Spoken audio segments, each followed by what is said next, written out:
Hi, and welcome to Sober Savage. My name is Mercedes Hess, and we are doing Supeerior Connections. Today we're here with Kyle. Hi, Kyle. Hi there. And Jack. Go on. So, Kyle, when did you find Supeerior Connections? I found Supeerior Connections the 4th or 5th of September of last year. Okay, that's awesome. Tell me a little bit about yourself. I'm a very independent individual. I'm very quiet and drawn to myself.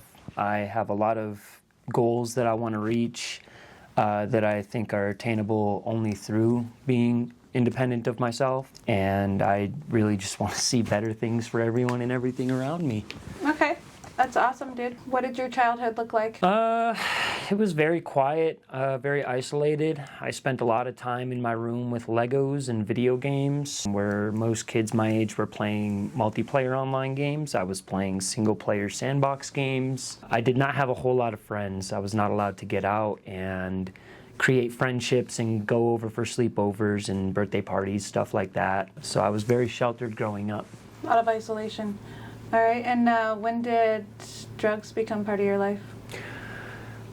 I was like 17 and a half when I started smoking weed in high school. I saw an improvement in my grades. I was able to focus in my classes. I was diagnosed with what I would have considered to be pretty severe ADHD at a young age. And my dad came home on my 18th birthday early one day and asked me if I wanted my things packed up outside underneath of a tarp for me when I came home from playing cards with my friend that night, or if he just wanted me to have him hold on to my things for me. And within that first week of being in the street, I tried almost every single street drug that was common at the time, under the mentality of, trying everything at least once. Yeah. So, there's a fine line we walk between what we do recreationally and what becomes a problem, whether in society's eyes or your own. You lived kind of a double life. You were working. You weren't using very much drugs, but you were still using drugs as a way to keep you going. When did it become not a let's try everything, okay, I might have a situation here? Realization came to me before I came to this program. It was literally the few months before that span where my mind had decided that it was time. When I had left my last job with Cracker Barrel this past summer, it was clear to me with that job, even though I would have been able to function entirely of my own, getting high while doing all of the work that they were having me do, it was something with my being sober and forcing myself to be sober with that job to try and hold on to that job that made my brain go, okay, I can't even do this anymore. I cannot function on a job site high at all anymore. I have to be sober. You spent a little bit of time in prison, correct? Yep. I spent 3 years of my 9-year sentence in prison.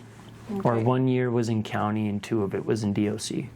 And talk to me a little bit about the relationships, the support that you actually found inside prison. For the most part, within my first year at Denver County, it seemed like everybody who met me was putting differences aside that they may have held within the same unit or pod that I was in. And I watched a lot of people come together just to give me an idea of what being an adult looks like. I think a lot of the people in the DOC system saw me and where I was at.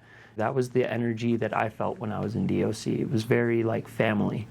That's interesting. So the family that you weren't able to foster in your childhood, you ended up finding in a place where most people, don't find anything good. So that's pretty incredible. Let's talk about goals. Let's talk about dreams, Kyle. Let's talk about all these goals and dreams that you have for yourself. Tell me a little bit about what you're doing now. You've been here since September and you've blossomed, and yes, there's been good days and there's been bad days, but ultimately your goals have been very inspiring for a lot of your peers. So tell me a little bit about those. Well, when I was a kid, I was 4 years old looking at the starving kid for the commercials of, donating money so that you can help feed this child.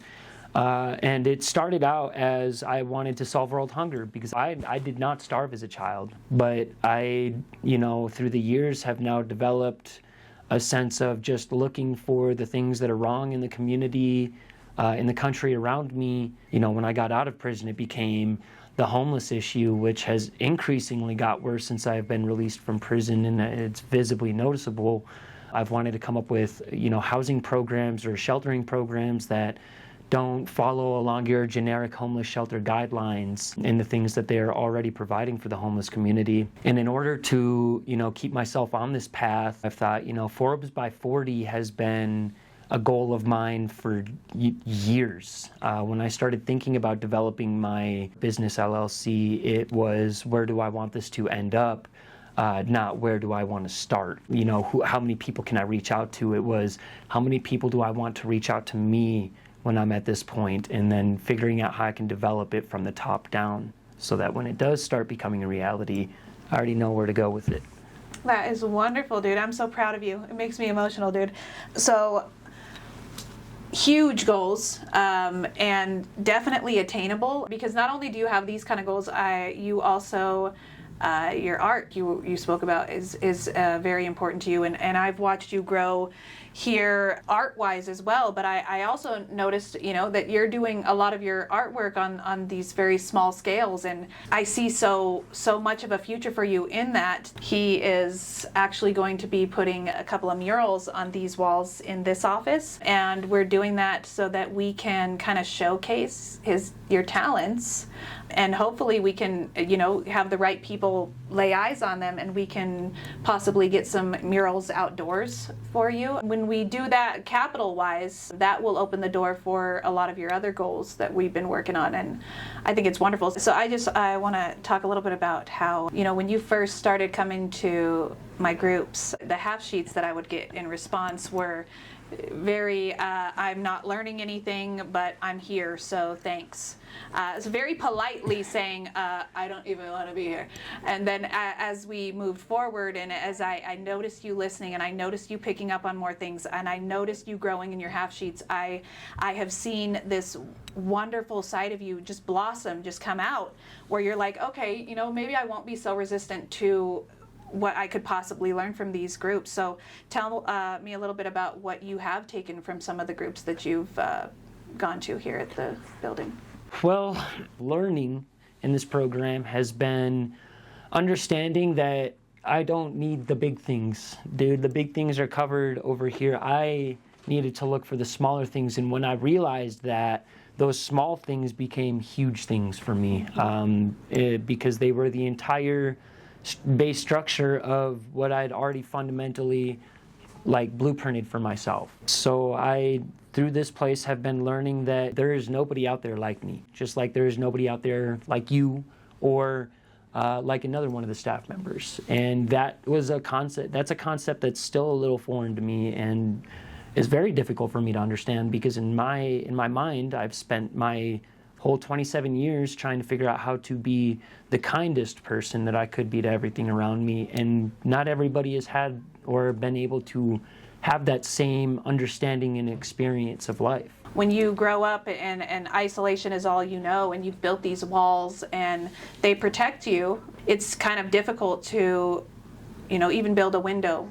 But that's what as we've worked together, have urged you especially to do, is to just build a window. You don't have to build a whole door to get through the wall. And you could just peer out and, see the possibilities, because some days, that wall gets really overwhelming, and, a window would be nice. But I would like to say that the progress that you've made here has been incredible. Tell me a little bit about how living with 30 plus other people has been. Adjusting to the amount of people is not the hardest part here. I've been to prison, so living around 30 people really isn't anything. It's living around 30 people that don't all hold the same concepts that DOC is very, very stern about, as far as being a part of the general population in the community. There's a lot of people in the world that do not understand what literal basic respect looks like for people. And I'm sure I have my own core concepts that I need to learn in life for sure. We're all learning, right? But I'd say it's not going to be easy. I mean, I came into this program, most people are institutionalized into certain mindsets that I just naturally raised myself around. Being able to have a program that has been by my side the whole time, supporting my walking in a positive direction for myself despite my negative core beliefs and expressions of how it's making me feel to commit to certain actions has been huge for me. I expressed pretty plainly on this sheet this morning that we were given in group that, time, space, and just understanding has been the hugest 3 things in this whole program for me. Because it is not something you get in every program. I've been in a lot of different sober programs, and I've been sober multiple times through the years, whether it's been of my own accord or of a program over my head's accord. And this is one of the very few, if not just the only program I've ever felt as comfortable as I do in being able to come to staff and express just personal issues. It doesn't even have to do with other people. I can healthily and in confidence come and express an issue I'm having to staff without having the details behind it, just to get a healthier perspective for myself, because I am very critical of the way that I do things and how I think about things, because I put myself so far into somebody else's shoes. Yep. I mean, I've watched it here. We've grown here, worked through a lot of things, made a lot of brilliant ideas. So here is, we'll wrap this up a little bit. Tell me what you would tell somebody who was just starting or just wanting to get sober.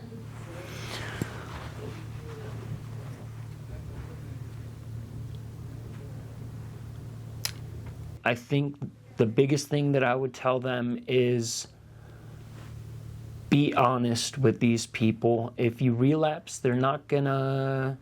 It's not the end of the world. Yeah, they don't ship you off to detox just to have you go through the millions of different lines for more sober programs, dude. They will keep, maybe not your specific bed here, but they will keep you a part of this program and really try and work with you if that's something that you want for yourself. And that's a really big reason why I'm still here, is the fact that you guys have been so willing. I might not be out here relapsing every day of the week, but the one time that I did was huge for me. I was not pressured on any kind of decision making. I wasn't forced into doing anything I didn't want to do, and that was huge for me. Yeah. We are here to support the process, and a lot of times the process does involve relapse, and a lot of shame comes with that. A lot of discomfort comes with coming back to the people that you were sober with and saying, hey, I relapsed. So making a safe place for you all to come in and share that information with us. Of course, we're going to make it as easy as we can. So I'm really glad that has helped you, because it's important. Is there anything else you'd like to share with the world while we're here? I don't support too many programs today. Something I'm really huge about, because I want to fix so much in this world. This is one of the very few programs that I look at and I don't even think about any of the changes that could be made, because they're already being made as they go along. And that, I think, is huge for sober programs in such a diverse community, let alone where our society is at mindfully today. Being very adaptive to the surroundings of the community that you're trying to help is huge, and it's something I pride myself on in doing my own programs. So having been included in and still participating in a program that does exactly what I aspire to do in my future is phenomenal. It's amazing. I really awesome. Love you guys here. Yeah, and we love you too. I can't wait to see where you go, dude. And I'm sure next time we sit down, we'll have plenty more to share, right?